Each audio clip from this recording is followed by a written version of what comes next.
ini hadir.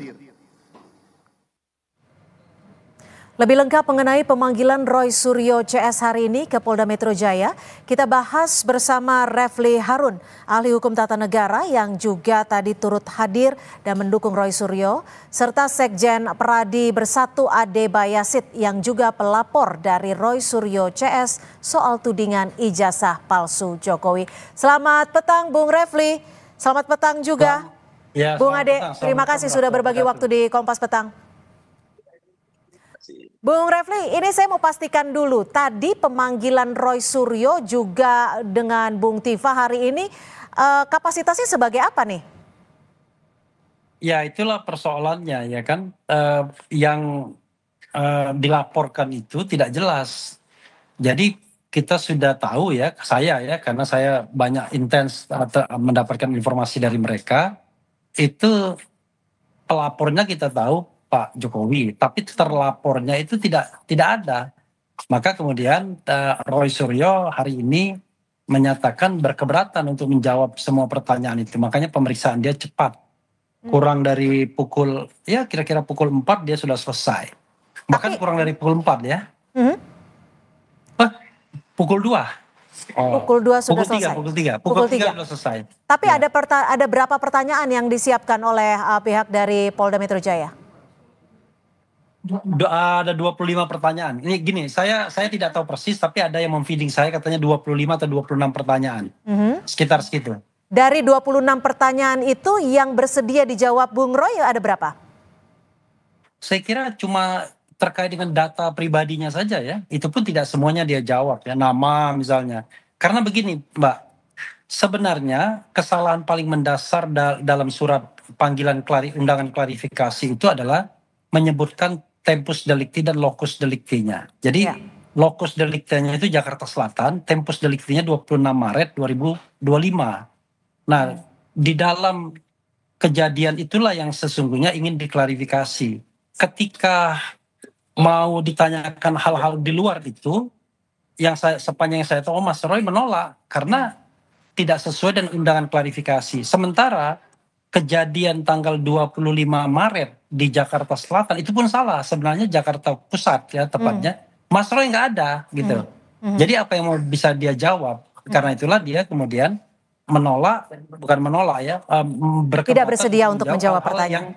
Hal-hal yang tidak dia ketahui persis begitu. Oke, Bung Ade, Selasa lalu kan Anda membawa kurang lebih ada 16 item bukti ya, kalau tidak salah, terkait dengan keaslian ijazah Jokowi. Dari 16 bukti ini apa saja item-item yang Anda bawa ini? Benar sekali Mbak. Dengan Mbak siapa? Cynthia, Bung Ade. Mbak Cynthia ya, Mbak Cynthia benar sekali. Kami advokat public defender itu menghadiri panggilan yang sebenarnya sih diatur kemarin ya, waktu satu minggu sebelumnya Selasa yang lalu. Namun kami pada saat itu salah satu rekan kami masih berada di luar negeri, jadi begitu dia balik minggu setelah itu, minggu depannya kita datang untuk menyampaikan bukti-bukti dan pemeriksaan awal. Namun random pemeriksaannya kalau mau disebutkan 16 itu belum selesai sampai di 16 bukti ya Mbak Cynthia ya, karena begini, tidak hanya 16 sebenarnya yang akan berjalan bukti-bukti ini karena dia akan random terus. Karena saya memperhatikan itu totalnya kita 25 Mbak ya. Mbak Cynthia yang bisa saya sampaikan. Yang paling kuat apa dari 16 atau 25 bukti yang Anda klaim ini? Video, ada beberapa video, itu termasuk alat bukti yang firm menurut kami. Terus kemudian ada screenshot ya, yang memang di situ pernyataannya jelas itu diduga ya mengandung unsur pidananya di situ. Jadi alat bukti ini termasuk handphone juga Mbak ya, yang kita gunakan untuk ada beberapa item handphone yang mungkin juga akan kita berikan kepada penyidik. Namun itu tidak terhenti sampai di situ, karena begini, saya pengen sampaikan kepada masyarakat Indonesia di sini bahwa bangsa kita bahwa ini adalah pidana berkelanjutan. Kalau kita lihat, kenapa? Karena dengan adanya pelaporan yang ada di Polda Metro Jaya ini tidak menghentikan ya satu perbuatan atau berulang-ulang dilakukan. Jadi, Oke, yang kalau saya Anda ingin laporkan adalah penghasutan media elektronik. Ini yang mana?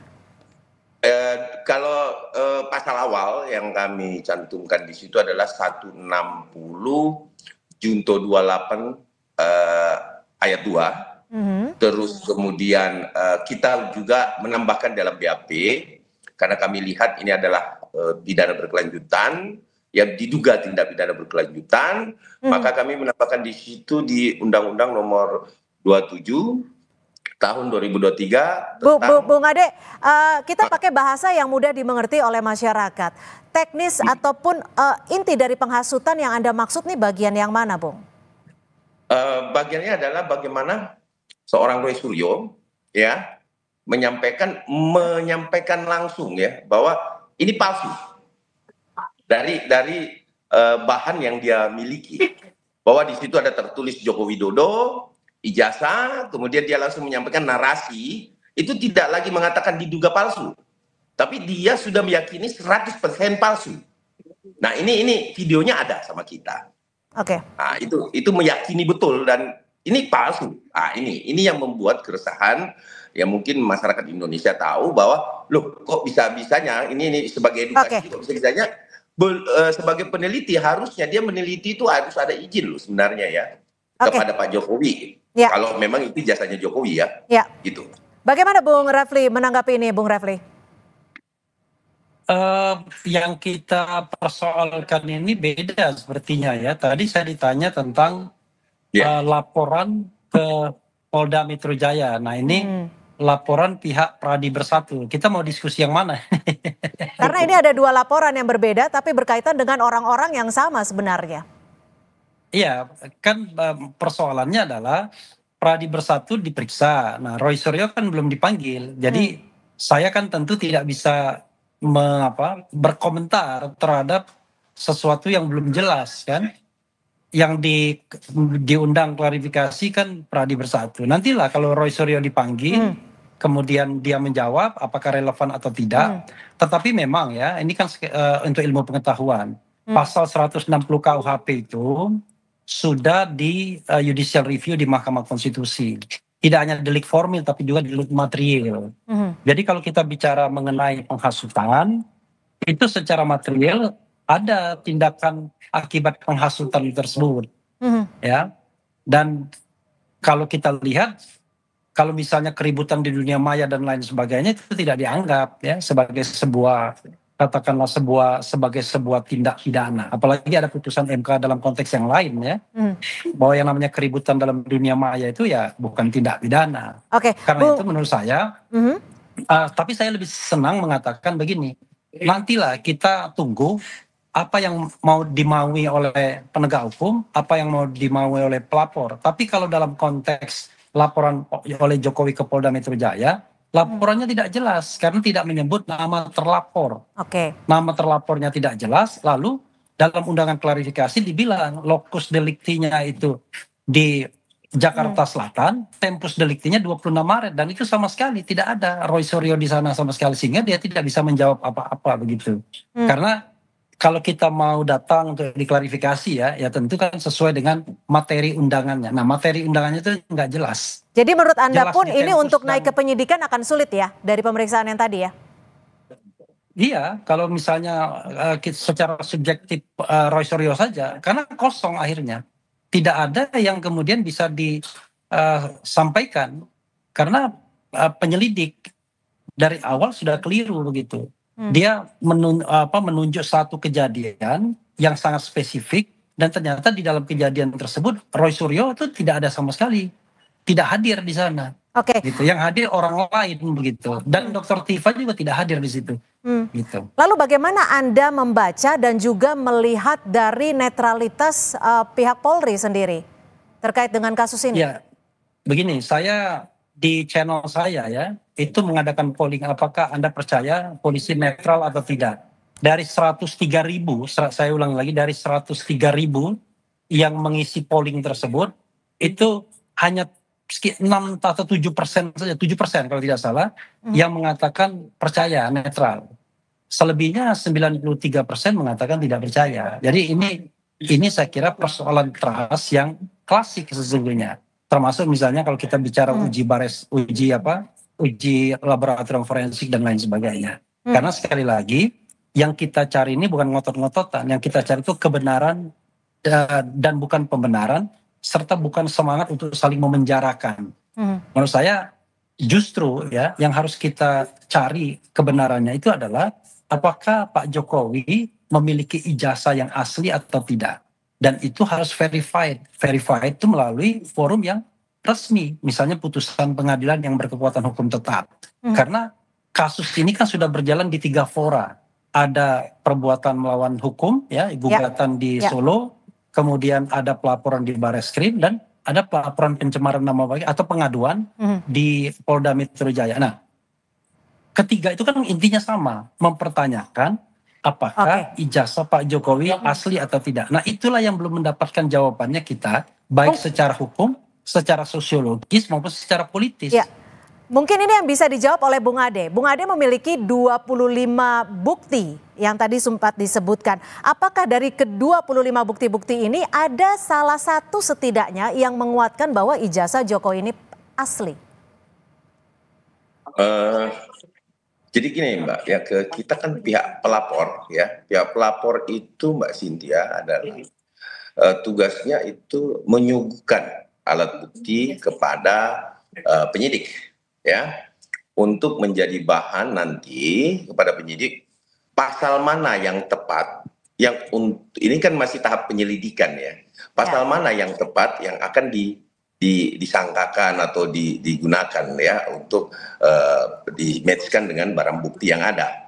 Nah, ada beberapa barang bukti memang sehingga kenapa kita menyampaikan bahwa ada pasal tambahan yang kita sempat sampaikan di dalam BA berita acara pemeriksaan itu adalah 65 pasal 1, 2, dan 3 di Undang-Undang 27 tahun 2022 tentang perlindungan data pribadi. Nah, kalaupun misalkan menurut Bang Refli tadi 28 ayat 2 ITE itu dicabut, tapi di situ di dalam penjelasan MK juga tidak lebih eksplisit bahwa dicabut totally 22 ayat pasal 28 ayat 2 itu tidak berlaku lagi, atau 27 ayat sekian itu tidak berlaku lagi. Tidak disebutkan secara eksplisit di situ. Oke, gini deh, Bung Ade, untuk bahasa sederhananya seperti ini. Anda kan juga sempat mengatakan bahwa apa yang dilakukan oleh Roy Suryo CS ini sudah di luar batas. Tapi di sisi lain, Bung Roy Suryo juga mengklaim bahwa memiliki bukti yang bisa dikatakan saintifik soal ijazah dan juga skripsi Pak Jokowi. Apa yang membuat Anda sebenarnya terganggu sehingga memberikan laporan? Menurut kami yang pertama yang mengganggunya teman-teman RS CS yaitu membuat ada terbelah anak bangsa tentang pemikiran terhadap mantan Presiden ke-7 Joko Widodo, termasuk saya yang pribadi yang tadinya itu merasa bahwa loh, kok UGM ini mengeluarkan ijazah tetapi dinyatakan palsu.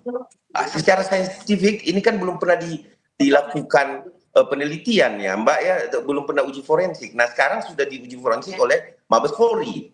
Nah, ini isu-isu ini mengganggu kami juga sebagai aparat penegak hukum bahwa ini terjadi pembiaran di sini sehingga pemikiran-pemikiran kita menjadi terbelah antara percaya dan tidak percaya. Tentunya kita dirugikanlah secara pemikiran ya. Terus kemudian sebentar Pak ya.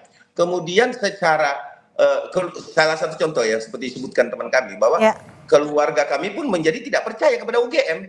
Ini persoalan kan. Nah, di situ persoalannya Mbak yang membuat kami sangat berbeda. Ini perlu dilakukan pelaporan. Baik, kami tangkap. Lanjuti seperti itu, ya, Mbak. Kami tangkap Bung Ade Bayasid, Sekjen dari Peradi Bersatu, dan Bung Refli Harun, ahli hukum tata negara. Terima kasih. Selamat sore. Baik. Selamat sore. Saudara, informasi lainnya di